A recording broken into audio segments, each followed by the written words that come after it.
नाज़िर इमरान खान की गिरफ्तारी बाद सॼी सिंध जिया हैदराबाद में भी कारकुन रोड ते निकिरी आया आहिनि। उन्हनि पार्टी चेयरमैन की गिरफ्तारी ख़िलाफ़ सख़्त नारेबाज़ी कई आहे। असांखे उन सूरत हाल बाबति अपडेट करे रहियो आहे हैदराबाद मां साकिब कुबर।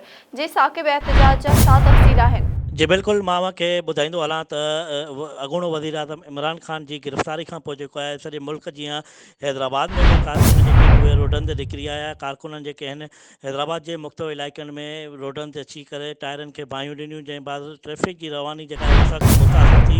ऐं मां इहो बि ॿुधाईंदो हलां त हिन वक़्तु हैदराबाद जे मुख़्तलिफ़ इलाइक़नि में जेके आहिनि कारकुननि जेको आहे उहो हैदराबाद जी जेके बाज़ारूं आहिनि उन्हनि में जेके पहुता ऐं जिते ज़बरदस्ती कारोबार बंदि कराइण जी उन्हनि कोशिशि कई।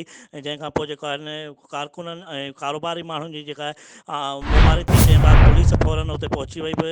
ऐं जंहिं बाद कारकुननि खे पुलिस जेको आहे हुतां छॾो छड़ करे छॾियो। ऐं बाद में जेको आहे पुलिस जेको आहे उहा कारोबारी माण्हुनि जो कारोबार जेको आहे खोले रखण की हिदायत कई। ऐं हिन वक़्तु हैदराबाद जे मुख़्तलिफ़ इलाइक़नि में कारोबारी इलाइक़ा जेके आहिनि उहे पिणु खुलियल आहिनि ऐं ट्रैफ़िक जी रवानी जेका आहे उहा मुतासिर थियल उहा बि रवानी जेका आहे हलंदड़ आहे। ऐं हिन वक़्तु मां तव्हांखे इहो बि ॿुधाईंदो हलां त हैदराबाद जे मेन बाईपास ते जेको आहे उहो कारकुननि पारां जेको धरणे हणण जी कोशिशि कई, जिते पुलिस जा वॾा अटाला पहुची करे कारकुननि खे जेके आहिनि पिणु गिरफ़्तार करे मुख़्तलिफ़ हंधनि ते जेको आहे मुंतक़िल करे छॾियो आहे। ऐं हिन वक़्तु बि पुलिस जूं जेके आहिनि उहे हैदराबाद जे मुख़्तलिफ़ इलाइक़नि में जेके आहिनि उहे कार्रवाइयूं हलंदड़ आहिनि। ऐं जीअं पुलिस जो चवणु आहे त असांखे अमन अमान हैदराबाद शहर जो बरक़रार रखिणो आहे ऐं को बि कंहिं बि कारकुन खे जेको आहे असां कानून हथ में खणण जी इजाज़त न ॾींदासीं।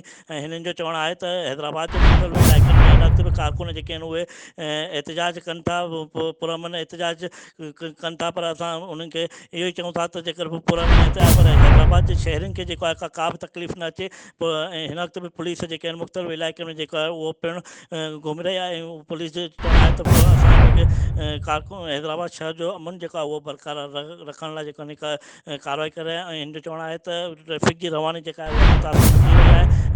ऐं मेन बाईपास रोड जेको आहे कराची ॾांहुं वेंदड़ ऐं पंजाब ॾांहुं वेंदड़ जेको रस्तो आहे हैदराबाद खां उहो मुकमल तौर ते खुलियल आहे। ऐं शहरी जेके आहिनि उहे मुख़्तलिफ़ शहरनि जा जेके आहिनि उहे सफ़र करे सघनि था।